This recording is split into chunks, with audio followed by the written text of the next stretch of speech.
Okay, everybody. Thank you so much for calling in today. This is the Railway Interchange Exhibitor 101 Ins and Outs of Exhibiting at Railway Interchange webinar. We hope to give you the information and details that you need to make the best of your exhibitor experience and hopefully make move in and move out as easy as possible for you so there's no surprises. I know some of our booth managers are not actually on show site, so hopefully this will kind of help you understand what happens on show site and also what you can do before the show begins to make things as smooth as possible. This webinar is focused mostly for exhibitors with the Railway Supply Institute and exhibitors with REMSA. So if you are an RSSI exhibitor, I'm very happy that you're on the call, but just know that RSSI uses a different decorator. So when Bill Bennett from Freeman is speaking, some of that may not apply to you because they have a completely different decorator. So most everything will apply to you except when it comes to things about Freeman. There is a chat box down at the bottom of the GoToMeeting homepage screen, so feel free to use your questions, write down your questions there. I'll answer them as I can, and there'll also be a Q&A session at the very end, so that's another opportunity for you to ask questions. I'll also be recording today's webinar, and I'll send out a recording link tomorrow with some additional resources. Should probably move this over here. Okay. So before we begin, I'll give you a quick introduction of who's on the call. I'll begin with myself. My name is Amanda Patrick, and I am for the purposes of this webinar, the show manager for the Railway Supply Institute. Bill Bennett is our decorator. He works with Freeman. We like to call Bill Mr. Pipe and Draper, but he can do anything from building booths. They lay the carpet. They handle the shipping. So anything having to do with decorations or ordering carpeting, that is all through Bill. And so he's going to be a super helpful person to have on this call and will be able to answer a lot of your questions. Ursula Susi will probably not be on this call, though she may call in. She's with REMSA, and she is the REMSA show manager.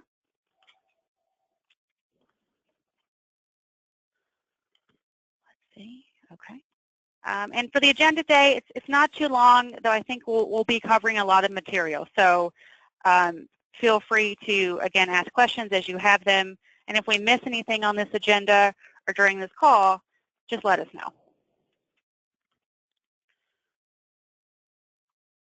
And I'll start with the very basics, and that is the layout of the exhibit hall. This is the RSI, REMSA, and RSSI exhibit halls at Railway Interchange.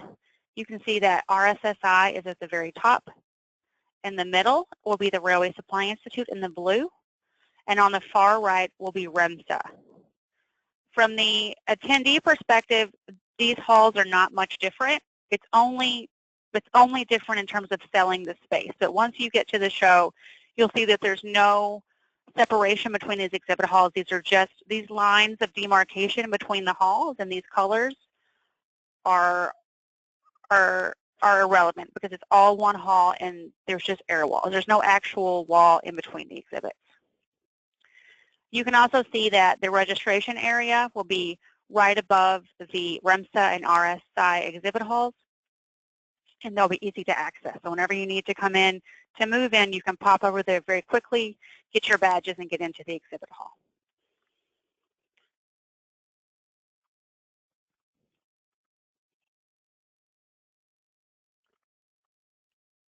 So this is the show hour installation and dismantle schedule. I get a lot of questions about installation and dismantle. Everybody has to be moved in by Saturday at 4:30 p.m. That's the 16th, that's the day before the show starts, because on Sunday, Freeman will be putting the hall together, cleaning up. There's a lot of debris, a lot of freight involved with this show, and so if you are coming in, you need to come in on Saturday at the latest so you can get into the exhibit hall and get your booth set up. The exhibit hall will open an hour before the show starts on Sunday, September 17th, so at noon, but that's really just a time for you to get to your booth, have a staff meeting, get yourself set up. So you need to have your booths completed by 4:30 p.m. on Saturday. And that's just a great time to, get out of the hall, take a shower, and get out, because I think we all know that Sunday, Monday, and Tuesday are very full days, and you'll be stuck in that exhibit hall for a long time.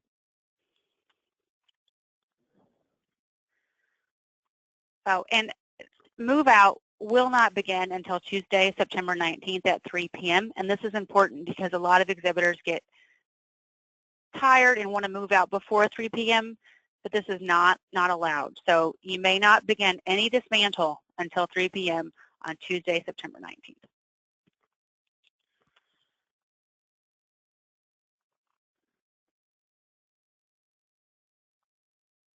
So I'm trying to figure out how to add Bill here. Bill, can you talk? Bill. I cannot. Amanda? Oh, there you are. All right. Okay. Sorry about that. Hold on. That's okay. I'm going to move into hold on, I'm moving backwards. The freight target move-in schedule, and I'm going to let Bill talk about that, but this has to do with when companies can move in and kind of how the process of move-in in terms of your freight is going to begin. Okay, thanks, Amanda. Hello, everybody, and welcome to the webinar. The freight target move-in plan is designed to make the move-in efficient and also to work with the logistics of the facility that we have in Indianapolis. So you see, the first day is going to be Thursday, September 14th. And for that day, we try to bring in the largest exhibitors. And followed by Friday, where we open it up for everybody to move in. But to provide some form of organization, the plan is color-coded to match the times for the move-ins for Friday and Thursday. So if you see that your targeted move-in time is a time that you would like to change, or the day that you would like to change, you can certainly do that. All you have to do is submit a request in writing to Lisa McGinnis at Freeman, and that information is highlighted at the bottom of the plan. And we will be glad to accommodate you if we can. So again, the freight target move-in plan is for when you're to arrive for move-in of your materials into your booth. All right. Thank you, Bill. Let's see. So after that, I just want to kind of go over what your booth comes with and what you're going to need to bring in or order yourself. So every 10 by 10 exhibit space comes with 2 complimentary exhibitor badges. Each exhibitor should have gotten an email from a company called RCS Registration, and that's our registration company for Railway Interchange. And in that email would be a password that will give you access to log in, and through that the system will know how many badges your booth comes with, and you can go in there and register for your exhibitor badges. You can also register for your additional exhibitor badges, really anything you want to, but that is the place you need to go to register your staff and your people for your booth. Your booth also comes with a $100 carpeting credit from Freeman. So everybody's booth has to have some kind of flooring that's mandatory, and so you can order your carpet fairly easily through Freeman, and we'll talk about that later. But when you get to show site and you pay your final bill, that is when that carpeting credit will show up. So it will not show up initially, but it will show up at the very end of the show. Your booth will also come with an 8-foot high black back wall drape and a 3-foot high side divider. So when you get to your booth, there will be pipe and drape already there, in addition to a sign that has your company name and booth number on it. And also we will have Wi-Fi throughout the entire exhibit hall, and that will be available for general use, like checking email. But if you have to have Wi-Fi internet service for your booth or for your demonstration, then you'll need to order, Wi-Fi through the convention center. The items that you need to bring in with you or order through Freeman or whoever your contractor is, you're going to want to have booth carpeting or some kind of booth flooring. You'll need, if you want to order cleaning services, dedicated internet service, electricity, furniture, and that includes a table and chairs. These booths do not come with table and chairs.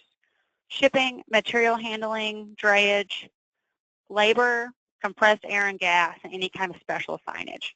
All of this can be ordered through the service kit, but it will be something you're going to have to plan ahead for before the show begins. Bill, do you have anything to add to that?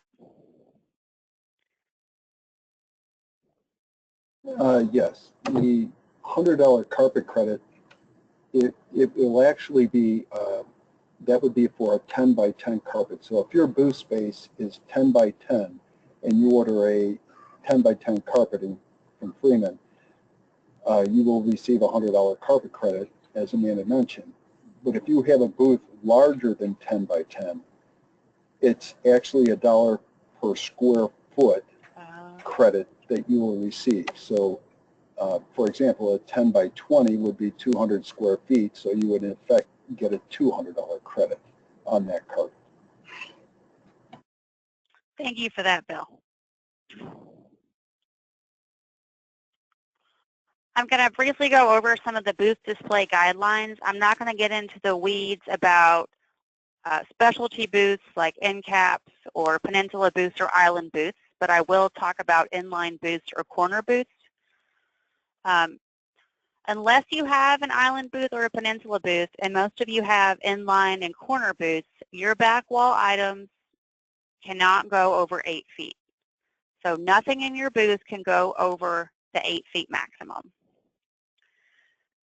And if you can, keep everything in the front of your booth under 4 feet. And this is because we have a good neighbor policy, which means we want people to be able to walk around the hall, see all the booths, and if you have something tall right in the face of another booth, then that kind of creates a line of sight issue. So get to know the people next to you, get to know your booth neighbors, and also try to be courteous about whether or not people can see their booth. If you're not sure if your booth is compliant or you have questions, please let me know, or if you're a REMSA exhibitor, let Ursula know. Very rarely are there variances granted for the 8-foot requirement, but every once in a while something happens where we do grant a variance, but it's very uncommon. So if you have questions about your booth, if you want to talk about your booth, I'm always happy to talk to you about it. We'll try to figure something out.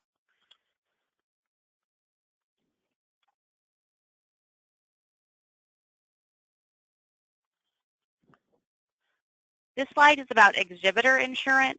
So every exhibitor at the show is required to have exhibitor insurance to cover their materials and the items in their booth. RSI and REMSA and all the show managers have insurance for the show, but that does not cover your company's personal property. Most exhibitors will just forward over the insurance requirements to their insurance company, and their insurance company will very quickly draft up a certificate of insurance to send to us. Some companies have more trouble with that, so they have to order it separately. So now we work with a company called Rain Protection, and they offer a policy for $89 that basically you just go in and you sign up for it, and it's automatically done for you. So if you don't have an exhibitor insurance policy, if you're an international exhibitor and you just can't get any kind of insurance, or if it's just easier than trying to go through your company's insurance, which happens more often than one might think, this is a good option for you, but you are not required to get your insurance through Rain Protection. That being said, Rain Protection is handling all of the COI. So that means when you get your COI, you shoot it over to Rain Protection. That's sales@rainprotection.net, and they are managing these insurance forms. And that's really because Ursula nor I are insurance experts, so it's just much easier to have them look at it for compliance. And I'll just show you briefly that kind of how this works. So here are the COI guidelines, and I'll send you guys these links tomorrow. We have a pretty standard insurance policy, $2 million general aggregate, $1 million personal and advertising liability. But then if you click here, you can see how easy it is if you want to get your insurance to rain protection. I think this is pretty much all you have to do, and then you just pay the $89. So if that's easier for your company, we started this program because just a lot of exhibitors were having trouble with that. So keep that in mind as an option, but nonetheless, you'll need to submit your insurance to rain protection, and they will confirm whether or not your insurance is compliant. Okay, now I'm going to move on to the Freeman Exhibitor Service Kit, and as I mentioned earlier, Freeman is the official service contractor for Railway Interchange for the Railway Supply Institute and REMSA. So this is where you're going to go to order your products, manage your shipping, and all that. So I'm going to pass this over to Bill who can go into this in detail. And Bill, I'm ready to pop over to the service kit link whenever you say so. Oh, Bill, where are you?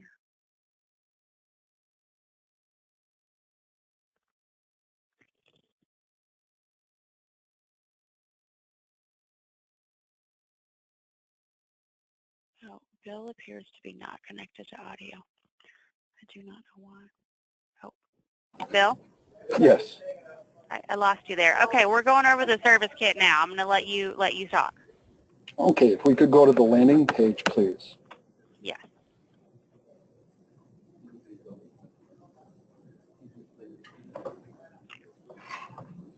As an exhibitor on Railway Interchange, you are going to want to navigate to the Exhibitor Service Manual that is on Freeman Online.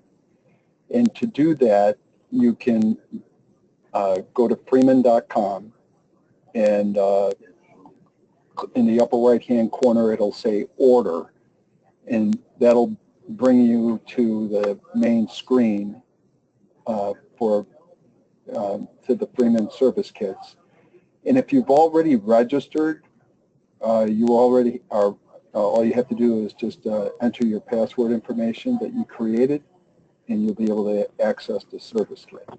If you haven't registered yet, you need to do that first. So if you've never done it before, it's quite simple. Just follow the instructions after clicking on the register tab, and it'll walk you through the process. Once you do get access to the Exhibitor Service Manual, you'll see this landing page. And on this page, there's information on the left side of the page that pertains to, if you could scroll up a little bit, Amanda, you'll see, Amanda, could we scroll up a little? That's as far as I can go, Bill. Oh, all right. Are you looking for the forms? Yes, the landing page. Yeah. Okay, very good. There is a tab that says Quick Facts. If you click on that, this will give you all the information that Amanda Patrick with RSI and Ursula Susi with REMSA will have for you to look at that they've provided for your participation on the show. But the Quick Facts itself is information from Freeman, which is gives you all the information that Amanda went over as far as what's included in your booth, the different schedule information from exhibitor move out, exhibitor hours, exhibitor move out. It also lists out the discount price deadline date, as well as other dates for shipping, whether you're going to ship to the advanced warehouse or direct to show site. But the Quick Facts is a must-read piece of information so that you can become familiar with not only the schedule, but for the deadline dates that Freeman has for you to save money rather than incur any higher cost if you miss the deadline. And if we could scroll out of this, Amanda. Yep. But in that quick facts area, you'll certainly want to read through the show management information that Amanda and Ursula have added. So there's all the exhibits schedule information, the space rules and regulations that Amanda touched on, the good neighbor policy called the inline rule. The exhibitor appointed contractor form. If you are using a third party to set up your display and your booth, you need to fill out the EAC form and submit that back to either Amanda or Ursula.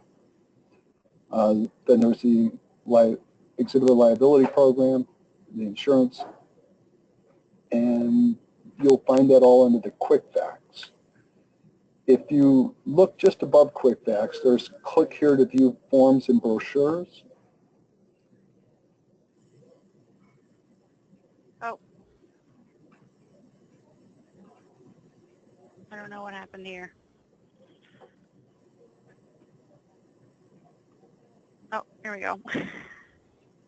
Okay. These are all the forms that are inside the exhibitor service manual, and they're categorized through general information, floor plans, payment information, and then it goes into all the forms that you can find within the service kit.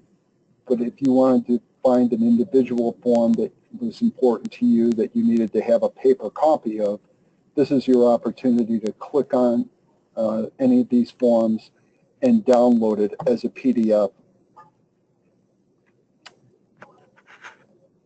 If we can scroll out of this, Amanda. Yep. All right. And then the main tabs in the exhibitor service on the landing page here is order products and services, information about the show, copy from a previous order. This is a function that if you're a past exhibitor on a show that Freeman produced, we've captured the history of your orders, and you can cut and paste those from those previous shows into Railway Interchange. The other tabs are the order, the forms and brochures that we just went to, order alerts and move out. These are functionality for you to put these into your devices just so that you can get alerts, so that you're staying aware of the deadline dates or anything that you need to know about for Railway Interchange. The last one is the Freeman mobile app. If you want to download this app, we would encourage you to your phone or any device that you have. What this gives you is the flexibility to participate or interact with Freeman's exhibitor services through your mobile app. You don't, and you can do that remotely. You can do it from show floor. And as an added feature, when you're on the show floor, if you would rather just deal with Freeman services through your mobile app rather than physically leave your booth to go to the Freeman Exhibitor Service Center, this allows for you to do just that. But in addition to the mobile app, there will also be a concierge service where Freeman concierge will be on the exhibit floor, and they're making it a point to visit every exhibitor on the floor. So at some point, you're going to come into contact and meet the concierge in your area, and that is another way that you can interact with Freeman's exhibitor services without having to leave your booth. You can work with the concierge to order products and services on the floor, or if you even have an issue with the service that's non-Freeman related, such as electrical, and you're having a challenge, you can talk to the concierge, and they will take ownership of that issue and address it with the Indiana Convention Center or with any internet provider, just so you don't have to leave your booth. And if we could scroll down a little bit more, Amanda. On the left side, it says floor plans. This is where you can get access to the freight target move-in plan that we talked about before. Okay. Anything else, Bill? No, I think that's it. Okay. All right. Now I'm going to, Bill, really, we're going to talk about the shipping and material handling issues that surround the show. So as Bill just said, all of the details with shipping and order forms can be found in the Freeman Exhibitor Service Kit. August 24th is the Freeman discount price deadline. So they try to keep their prices lower during that period because you get them enough advance notice that they can keep the prices down. So please order what you need from Freeman by August 24th and get the lower rate. On August 17th, that's when Freeman will start accepting freight at their warehouse. On September 6th, that's the Freeman advanced freight deadline, which I believe, is there a price increase after that date, Bill? What's the skinny on that? There is a late to warehouse charge assessed after that, but we still will accept freight, but there will be a late fee assessed. And then starting on September 14th, Freeman will begin accepting freight at the show site in Indianapolis. Please keep in mind, if your freight gets there early, before September 14th, there will be nobody there to receive it for you. So you need to be aware of that date and not send things to show site before September 14th, because we're not confident on where it'll end up.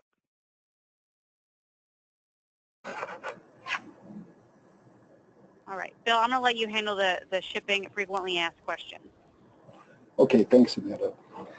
All right, Amanda has listed out some frequently asked questions, and starting with which carrier should I use for freight? In the trade show industry, there's carriers that may have familiarity with Yellow Roadway, UPS Freight, to name a couple. These are two carriers, for example, that are well known in the trade show industry, and in their pricing structure, they build in the waiting time for their drivers to either make a delivery or make a pickup from trade shows at convention centers. Other carriers that are not trade show carriers don't have that built-in waiting time into their rates. And the challenge with that, using those carriers, is that if you were to use one, when one of these carriers checks into the marshaling yard for them to be processed and then sent over the convention center to be unloaded, if it's a first come, first serve at the marshaling yard. So if they came in and they had to wait before they got a loading dock available for them to be unloaded, they can and have charged back to the exhibitor additional fees for having to wait, because some carriers don't work in the trade show industry and they're looking for quick deliveries and quick pickups that do not involve any waiting times. So make sure the carriers you're using are a trade show freight carrier, and you can ask those questions. Is there any waiting times, fees, or anything that could be associated? What is the procedures for POVs to be unloaded? A POV is construed a personally owned vehicle. You can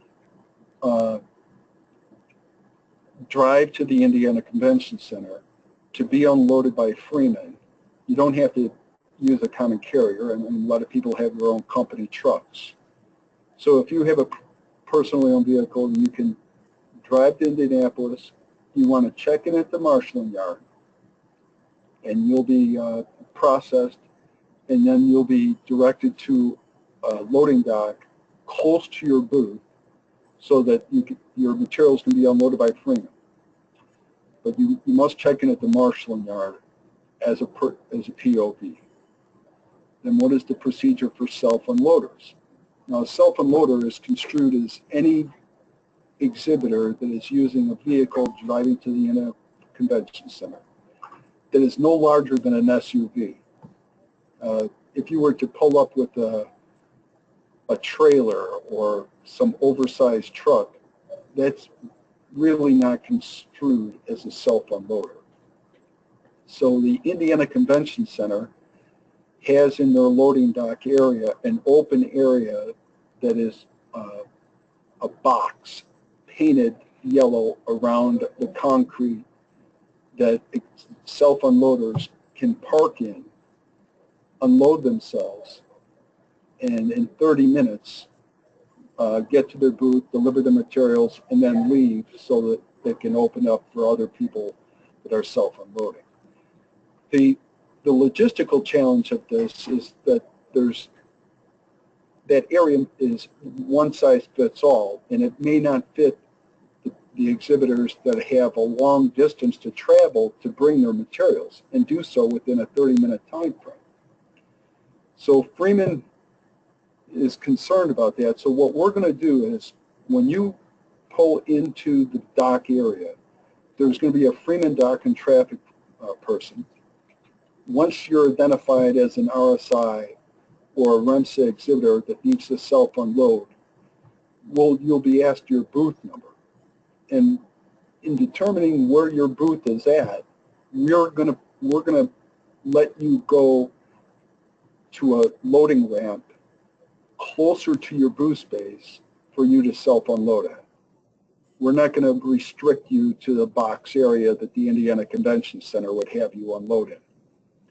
And we're doing that to help facilitate you and make the experience a little better than making you try to walk hundreds of yards to your booth space from the designated area. But again, you need to pull into the dock area, check with the Freeman dock and traffic, give your booth number, your company name, and you'll be directed from there.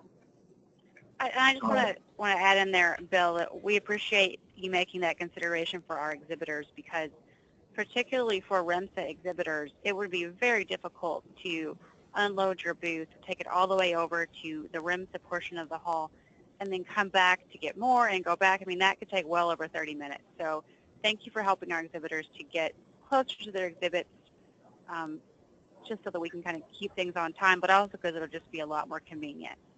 So thank you for that. Okay, thank you. So what is the procedure for loadouts of POVs? It's going to be a little bit easier on the loadout. All you need to do is go to the Freeman Exhibitor Service Center, and you will be given a window card. And once you are completely packed up, your booth is completely packed up, don't pull into the loading dock area before your booth is all packed up and ready to go. Have your window card in your vehicle, and when you pull up to the dock area, the Freeman Dock and Traffic staff will direct you to an area to be loaded out by Freeman. But the procedure for loading out for self-unloaders, pretty much the same as it was on the inbound. You're going to want to pull in, see the dock and traffic person from Freeman, give them your booth number and company name, and we'll again direct you to a loading ramp closest to your booth so that you can load out. But please, you must have your booth completely packed up and ready to load out. Bill, will there be carts or dollies available to use for exhibitors to unload stuff, or will they be expected to bring their own? You have to bring your own. Please understand that with self-unloaders, there's no forklifts or mechanical equipment that you can use to bring your freight in and out of the convention center. If you have your own dollies, that's fine. But no, we do not. There will not be any equipment there to provide you with to load in and out your materials. All right. Okay. Let's see. Here are some frequently asked questions. Where will the Freeman Service Center be located? The Freeman Service Center will be located at room 140 and 141. And this also applies to lead retrieval. And somebody just asked me about getting scanners for their badges. That technology is called lead retrieval, and that will also be available in the Freeman Service Center room, as well. Is that electrical services? They'll have a booth in the Freeman office too, right? Yes, that's correct. The Indiana Convention Center will have staff working the counters at the Exhibitor Service Center for all of your electrical and internet needs. So I'm just going to show you where that is. So here's the exhibit hall and Hoosier lobby right here. And then here at 140, 141, that will be where the Freeman Service Center will be. So it will be easy to find, easy to get to, and just basically directly across from registration. For those interested in lead retrieval, you can also order that online ahead of time through the service kit. You'll be able to find the order form for that. Next question, Bill, how long will the empty return process take after the show ends? Okay, for the total process to be completed, it'll take between 4 and 5 hours. So why does it take 4 to 5 hours to return all the empties? It takes 3 days during the move-in to remove all the empty crates, boxes, cartons, cases, and they have to be put on trailers because there's not a storage area for these empties, and they have to be taken away. And then on the close of the show, we have to unload all those trailers of all the empties to bring them back to the exhibitor's booths.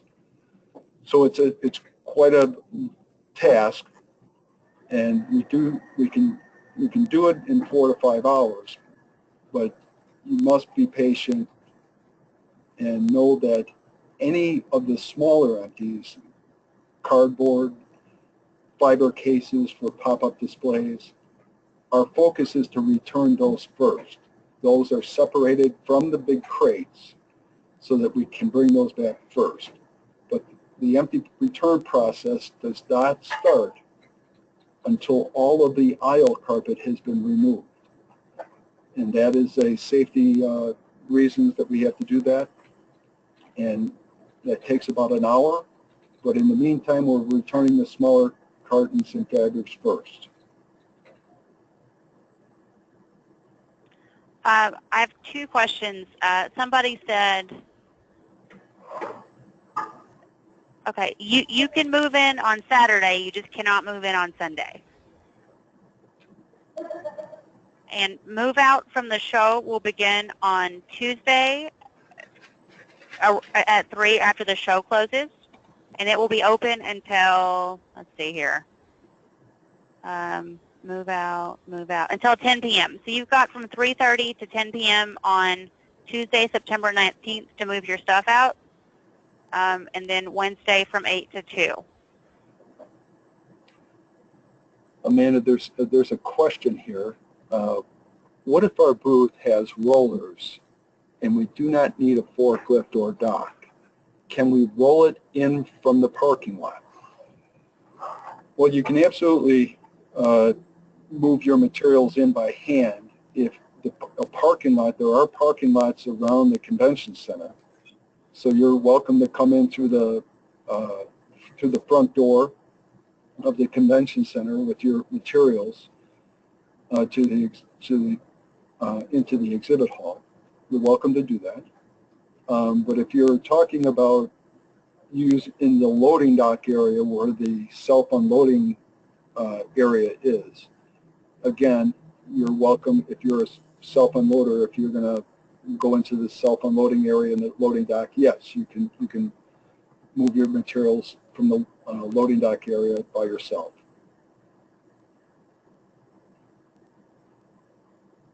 Okay. And then I hope I answered Bruce's question as well about move in and move out. I will, in my email tomorrow, I'll also send out another copy of the move in, move out schedule to all the attendees. My next question is, how late can I work in the exhibit hall? And this is usually a question I get during installation and move in. And the answer is the exhibit hall closes at 4:30 on Friday, Saturday, Thursday, Friday, and Saturday. After 4:30, we let the door guards go. We bring in the people who walk around the hall and guard the hall, looking for any sort of people in the hall that shouldn't be there. So it's my recommendation and my preference that you would leave at the hall at 4:30. Because once we have a lot of people in the exhibit hall, it's very difficult for us to keep the hall secure. If you do need to stay late, and occasionally, people don't get their shipments in until later for one reason or another, please email or call or let Ursula, if you're a REMSA member, and then me, if you're an RSI exhibitor, know that you're going to be in the hall late so that we can let the guards know who is there. Because what we don't want is people walking around the hall that we don't know. And if you do stay late in the exhibit hall to set up, please don't wander around the hall. Stay in your booth area. And finally, if you stay after 4:30, once you leave the hall, there's no way to get back in. So you can't leave the hall and come back after dinner because the doors are locked and there's no badge checkers, and what little staff is going to be there guarding the halls in terms of walking around the exhibit hall, they will not have authorization to let you in the hall. So just keep that in mind. Once you leave that exhibit hall, after 4:30, you can't get back in the hall. And where can I find RSI and REMSA show management? At the show on site. The Railway Supply Institute RSI will be at booth number 2161, and that's in the RSI hall. And then REMSA will be in booth 4831, which is obviously in the REMSA hall. So you can feel free to go to either of those booths. You can also contact or go up to the registration desk if you're looking for one of us. So usually between those two, you can find us pretty quickly. But please come and introduce yourself to us, and I'll certainly be walking around saying hello to as many exhibitors as I can. All right. Okay, now I'm going to briefly talk about the online floor plan and exhibitor profiles. You're going to want to log into your exhibitor profile if you have not already. I'm going to open up mine if I can find it. Oh, here it is. So this is the RSI exhibitor portal. REMSA has an exhibitor portal as well, but I'm going to use ours because that seems easiest. So this is the RSI booth profile section. I'm going to click under Edit Booth Info.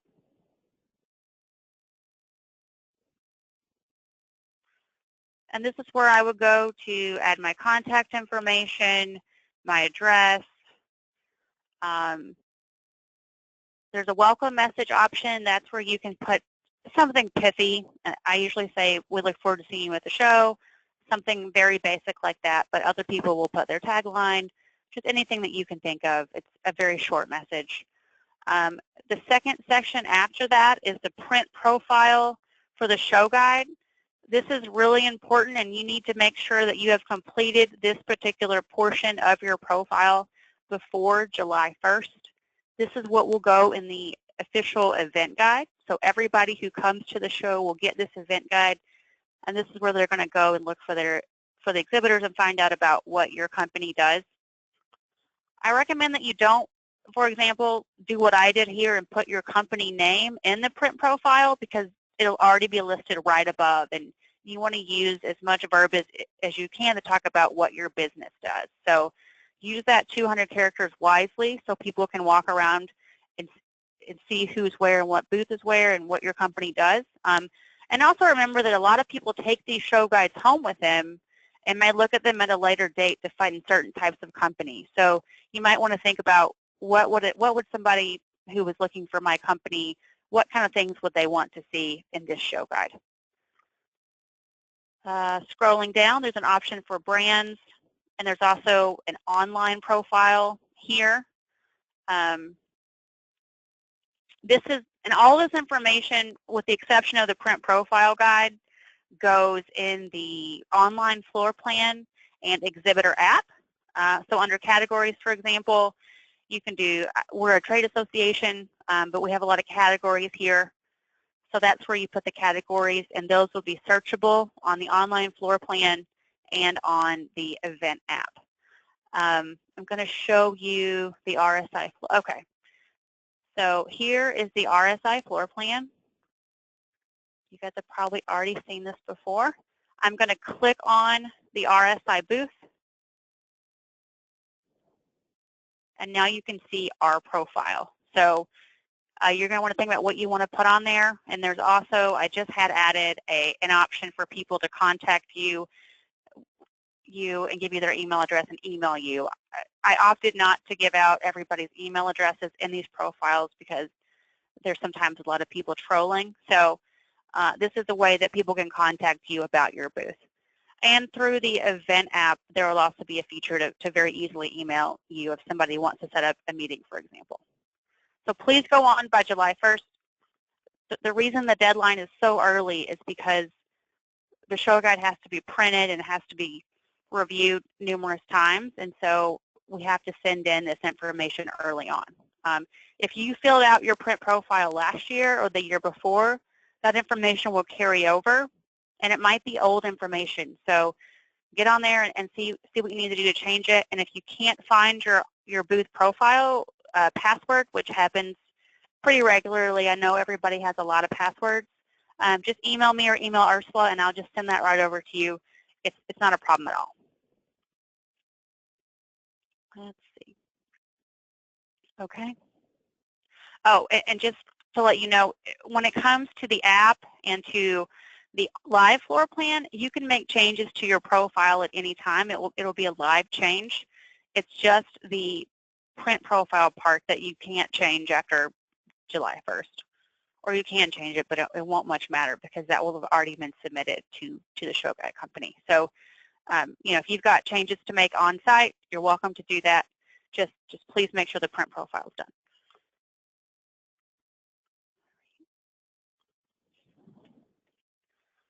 All right, I'm going to talk about kind of how to keep yourself safe at the show, especially when it comes to your booth. In 2013, we did have a laptop stolen, and we did have a phone stolen during move-in. So please, please, please be alert during move-in and move-out in particular, and make sure that your phones are not left out, purses are not left out, anything valuable should be put away. Certainly don't, and particularly overnight, putting things underneath your table is probably not a good spot for really valuable items because somebody looking to steal your stuff is going to look there first. So ensure all of your computer equipment, electronics, valuables are secured after hours, and just at all times, just keep your personal items and valuable stuff out of plain sight. And, you know, I know this is said a lot, but if you see something strange, if you see somebody walking around the hall that doesn't have a badge on or that looks suspicious, please let us know, and we'll kind of see if there's something that we should look into. And again, as I said before, we will have people at night when the show's not in session roaming the halls, but the halls are really big, so there's only so much they can do. But there will be people at night guarding the halls.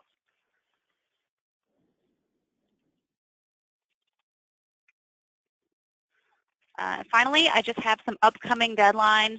I think I've probably gone through these with you guys ad nauseum, but July 1, complete your online booth profile. July 1, submit your drawings for your specialty booths. So that's companies that have end caps or island spaces or peninsula spaces, which doesn't apply to all of you. But if anybody on this call wants to send me their booth drawing because they're just not sure or because they want to be careful and get approval, I'm happy to look at it. August 1st, you need to have your exhibitor insurance to sales@rainprotection.net. On August 10th, registration rates go up, so please register by then, and also let your customers know to register by then. After August 24th, we can't guarantee room rates because the hotels will start releasing rooms, so please book your rooms. I would recommend that you book your rooms now because it's going to be very busy, especially that Sunday. There is a Colts game in downtown Indy, so once the hotel rooms that we have blocked off are gone, it'll be difficult to get more. So please go in and please book your rooms.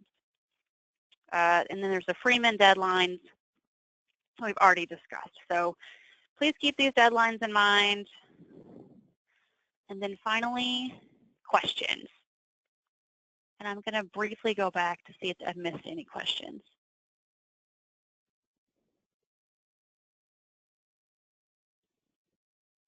Somebody asked, are there going to be scanners provided to each booth to scan an attendee's badge? If not, where can we get those scanning devices? Roger, those devices are through lead retrieval. Is my audio working? I can hear you, Amanda.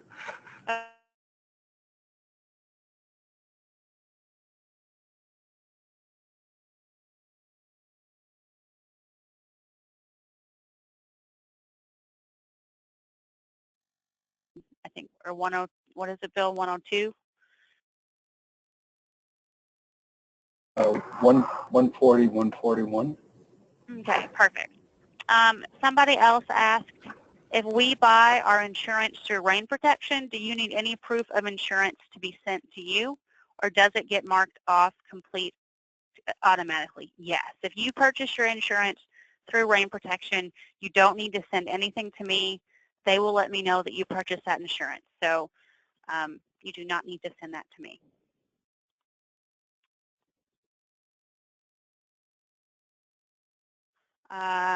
Where do we order electricity for our booth?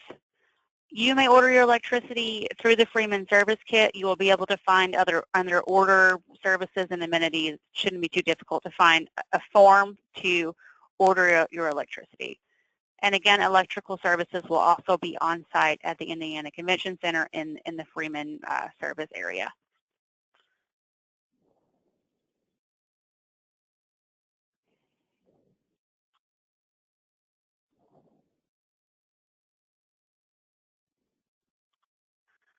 Okay, do we have any other questions?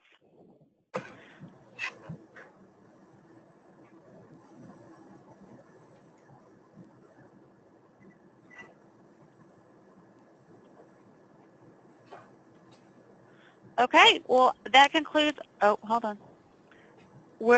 From Courtney Kershaw, where do we find information about customization services offered by Freeman? Bill? What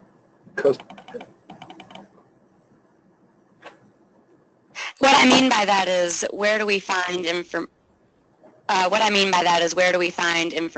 about maybe booth customization from Freeman?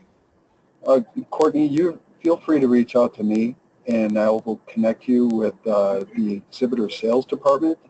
Dave Hofstad and his crew are working with other exhibitors on booth customization, and I'll be glad to facilitate that need for you. Just reach out to me. Thank you very much. Thank you. Somebody said, how do we watch this again? I was late getting on. I will email. I'm recording this webinar. I'm so proud of myself for not forgetting to record it. I will send out a link tomorrow with this webinar and also some additional information. Okay, I actually opened up everybody's audio. If you want to speak, if you have a question, or you can type in a question online.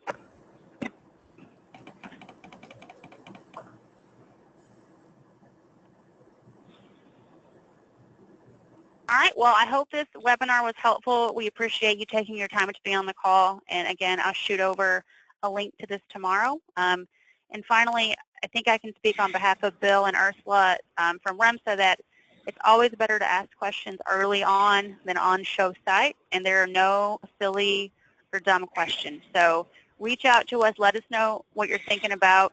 and we'll work with you however we can. All right. Thank you all so much. Have a great first day of summer. Thanks, Thanks, Amanda. Amanda. And And thank you, thank you, Bill. everybody, for participating. Thanks.